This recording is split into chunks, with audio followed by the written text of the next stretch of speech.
Has there ever been a time in your life when you've sort of wandered away from God? When in spite of everything good that God has done for you, you've sort of pushed Him away? That's where Jesus starts with this story that we're going to be looking at this week. There's a father who has two sons, and one day the younger son comes to his father and he asks for his inheritance. Now you probably know that normally you don't get your inheritance until your parents die. And so this younger son is basically saying to his father, "I wish you were dead." And not only that, but he wants to get as far away from his father as he possibly can. He's not going to take his money and buy the farm that's right next door so that they can still hang out all the time, so that he can still come over for the Labor Day cookout. No, he's going to go to a faraway, distant country so that he can do whatever he wants, so that he can do what makes him happy. He wants all of his father's things, but he wants nothing to do with his father. It seems outrageous, doesn't it? And yet there's something even more outrageous that happens in this first part of this story. Not just the son's request, but the father's response. The father actually says yes. In fact, this is our first look at the face of grace.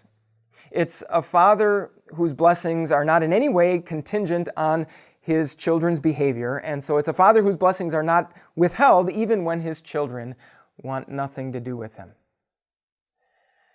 So let me ask, can you see yourself in this part of the story?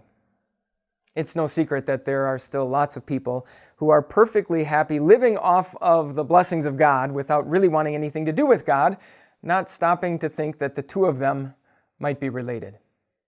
That maybe the God who gives us every good thing that we have also knows a thing or two about how those good things ought to be used. That maybe the very same God who created us and knows us better than we know ourselves also knows a thing or two about what would really make us happy. Can you see yourself in this first part of the story?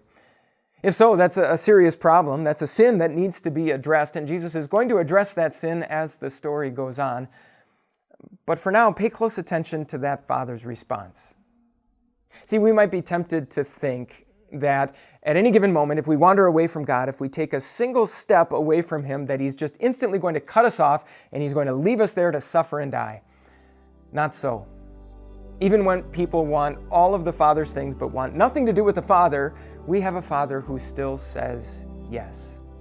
In fact, Jesus once said, "He causes His sun to rise on the evil and the good, and He sends His rain on the righteous and the unrighteous."